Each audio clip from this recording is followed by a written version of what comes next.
Well, hey there, and welcome back to the Heart Set Above podcast in our Nearness series.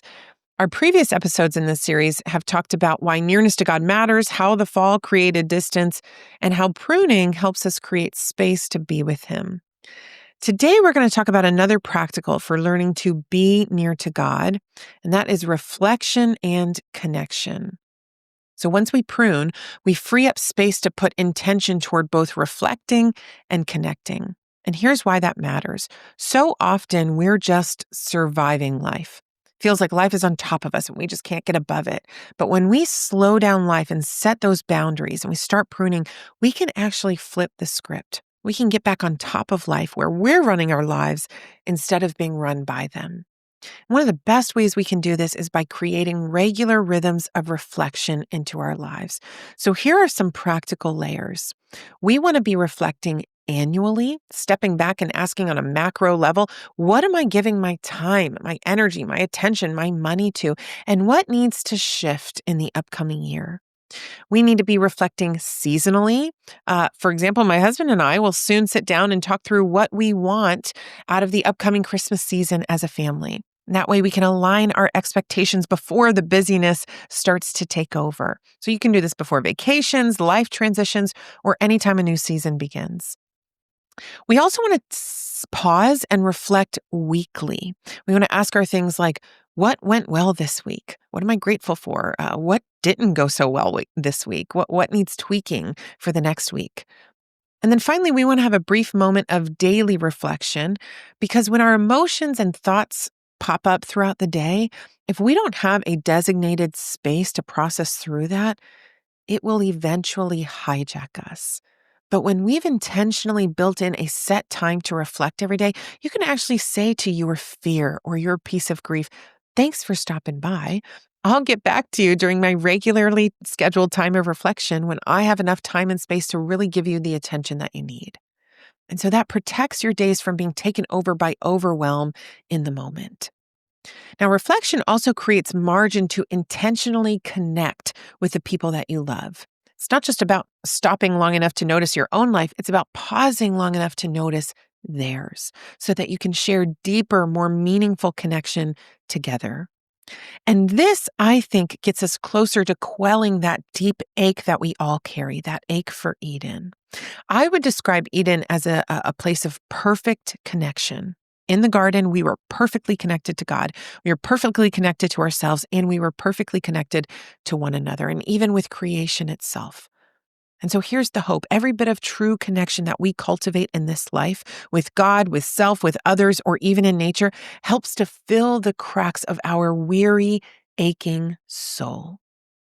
Every act of intentional connection becomes a taste of Eden, a glimpse of the wholeness that we were made for.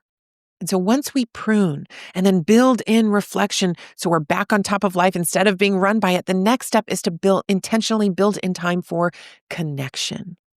Now, I know that might sound funny, building in time for connection. We often think of connection as something spontaneous, something that just happens.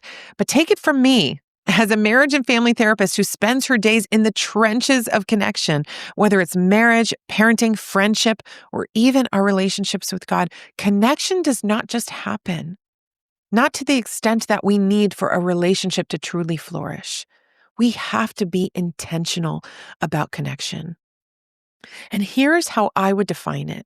Connection is being seen, known, and loved. In marriage, that looks like you and your spouse setting aside regular time, maybe once a week, to reflect together about your lives, your relationship, and your responsibilities. It's choosing to wade into the safety of each other's love, intentionally appreciating one another, and actually verbalizing it to your partner. With your kids, connection looks like carving out time to truly see them, to strive to understand their world, to laugh with them over silly things, to tell them specifically what you see in them that makes you proud, what reminds you of God in them, and even where you see areas for growth. With God, connection looks like taking time to simply sit in His presence. Not reading, not praying, not serving. All of those are great things, but they are things of doing. Connection is being. It's beholding him in his splendor, his righteousness, his might, and letting yourself rest in his love right alongside your own smallness. It's seeing him and letting him see you. With yourself, connection looks like surveying your life and heart together with God.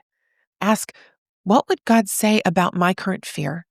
What would he say about all that I've done today or all that I've gone through this week? What would he be proud of me for? What would he have compassion on me for? What would he mourn over in my life? And then feel all of that with him instead of rushing past it. Building connection takes time. It takes effort and intention, but I promise you, it is worth it. What if instead of measuring the success of your day based on what is checked off of your to-do list, you measured it instead by the connection that you experienced that day?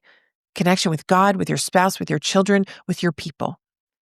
Because here's the truth. At the end of your life, you're not going to care about all the tasks that you have accomplished. But you will care about the connections you built with God and with the ones that he gave you to love. Those depths of intimacy are something we get to carry with us into the next life. So, brother friends and sister friends, start small. Begin by building in just one weekly time for reflection. And in that space, think realistically about how you can weave regular rhythms of both reflection and intentional connection into your life. It doesn't have to be complicated. Start small, start steady, and let it grow. But until then, may we keep our hearts perched in heaven above with God.